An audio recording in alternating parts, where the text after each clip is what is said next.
வணக்கம். இன்று முதல் நான் 2வது ஓய்வு எடுக்குது, செகண்ட் ரிட்டைர்மெண்ட். 2002 வைத்தியசாஸ்திர ஸ்கூலில் ரிட்டையர் ஆனேன். 34 இயர்ஸ் ஒர்க் பண்ணேன். ஒரே ஸ்கூல் ஒர்க் பண்ணேன். பிடி அசிஸ்டண்ட்டில் இருந்தேன்.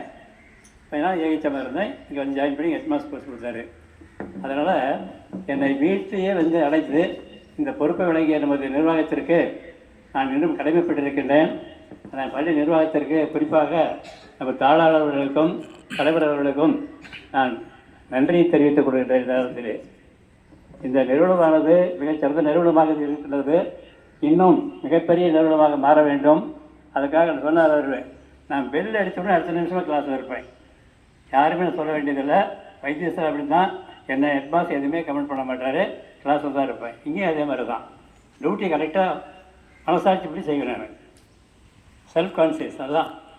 அந்த மாதிரி வந்து ஆசிரியர்கள் என்ன பண்ணாங்க, நல்ல முறையை உழைத்து இந்த நிர்வாகத்தை வந்து பள்ளியை வந்து மிகப்பெரிய நிறுவனமாக மாற்றுவதற்கு நீங்கள்லாம் உழைக்கணும். திறமைப்பட்ட ஆசிரியர்களாக இருக்கிறீங்க. எல்லாமே போஸ்ட் கிராஜுவேட் டீச்சர்ஸ் தான். இந்த ஸ்கூல் வந்து மிகப்பெரிய பள்ளியாக இருக்க வேண்டும். என்னை பற்றி ரொம்ப பாராட்டி பேசினார்கள் கரஸ்பாண்டன்ட் அவர்கள். அங்கே வைத்தியசாஸ்திரம் கொடுக்கும்போது எனக்கு எங்கள் ஸ்டாஃப் ரூம் தனியாக இருக்கும், அவங்க ஸ்டாஃப் தனியாக இருக்கும். என்கிட்ட வந்து ஒரு ஜோக் சொல்லுங்கள் சார், கேட்டு பாருன்னு கேட்பாங்க. புரியோட கேட்பார், நான் சொல்லுவேன். அதுக்கு நீ நினைவுபடுத்தினார். அதுக்காக நன்றி அவருக்கு. ஆகவே நான் ஓய்வு பெற்ற பிறகும் இந்த பள்ளியிலே 21 ஆண்டுகள் உழைத்திருக்கின்றேன். எந்த விதமான நம்ம பள்ளி நிர்வாகங்கள்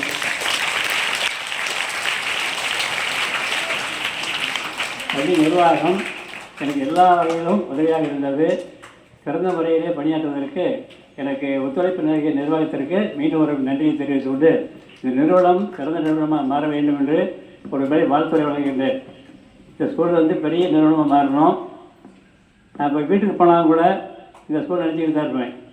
வைத்தியசாஸ்திர ஸ்கூல் வந்து எனக்கு ஒரு 34 இயர்ஸ் இருந்தேன். இருந்தாலும் இங்கே வந்து எனக்கு ரிலாக்ஸாக இருந்தது. எல்லாம் எக்ஸ்பீரியன்ஸ் கரஸ்பாண்டன்ட் இருந்தாங்க.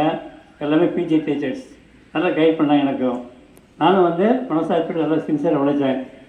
என்னால் முடியல தான் 4வது கிடைக்கிற மேனேஜ்மெண்ட்டில் என்னை போக சொல்லி சொல்லவே இல்லை. நானே தான் சார் எழுதி கொடுத்து என்னை எழுதி பண்ணுங்க சார், வீட்டில் ரெஸ்ட் எடுக்கிறேன் அப்படின்னு கேட்டேன். தயங்கிட்டே பர்மிஷன் கொடுத்தாரு. அதற்கு நன்றி. ஆகவே அனைத்து ஆசிரியர்களும் இந்த பள்ளியில் சிறப்பாக பணியாற்றி மாணவ செல்வங்களை உயர்த்த வேண்டும். மாணவர்களே, படிப்பு தான் உங்களுக்கு சொத்து. நான் படித்ததால் தான் ஓய்வு பெற்ற பிறகுமே 20 வருஷம் இந்த ஸ்கூலில் ஒர்க் பண்ணிருக்கிறேன். அதான் இந்த காலத்தில் படிக்கும்போது ரொம்ப சிரமப்பட்டு படிச்சிருக்கிறேன். குஞ்சாண்டி எலிமெண்ட்ரி ஸ்கூலில் தமிழ் மீடியம் படித்தேன் 5 வருஷம். வைத்தியசாஸ்திர ஸ்கூலில் 3 வருஷம் படித்தேன். அப்புறம் மேச்சேரி ஸ்கூலில் போய் சேர்த்துனாங்க. எப்போ என்ன எங்கள் சம்பளம் கட்ட முடியாது மேச்சேரி சேர்த்துனார். 1.5 வருஷம் நடந்தே போய் படித்தேன். அது சிறப்பாக படித்ததுனால தான் காமராஜர் ரூலிங் வந்து எனக்கு 9th படிக்கும்போது வந்து டிஸ்ட்ரிக்ட் ஃபஸ்ட் மார்க் வாங்கினா எனக்கு ஸ்காலர்ஷிப் 52 ரூபா கொடுத்தாங்க. அன்றைக்கி பவுன் 40 ரூபா பவுன் விலை 52 ரூபா வருஷம் 3 வருஷம் கொடுத்தாங்க. அந்த இப்படி கல்லூரிக்கு போனேன். அந்த ஸ்காலர்ஷிப்பே படித்து முடிச்சுட்டு இப்படியே இருந்தேன். நான் பிஎட் குமாரபாளையம் பிஎட் படித்தேன். பிஎட் படித்த பிறகு வைத்தியசாஸ்திர ஸ்கூலில் ஜாயின் பண்ணிட்டேன், சொந்த லோக்கலாக இருக்கு. ஆகவே படிப்பு தான் மிகச்சிறந்த சொத்து உங்களுக்கு.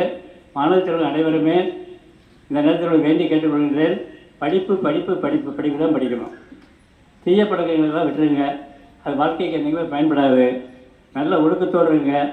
சிறந்த மாணவர்கள் திகழ வேண்டும் அனைவரும். ஆகவே அனைத்து மாணவ செல்வங்களும் எதிர்காலத்திலே உயர்ந்த பதவி அடைந்து நல்வாழ்க்கை வாழ வேண்டும் என்று எல்லாம் நேரத்தை வாழ்த்தி நிர்வாகத்திற்கும் வாழ்த்து சொல்லி நான் விடைபெறுகின்றேன். நன்றி, வணக்கம்.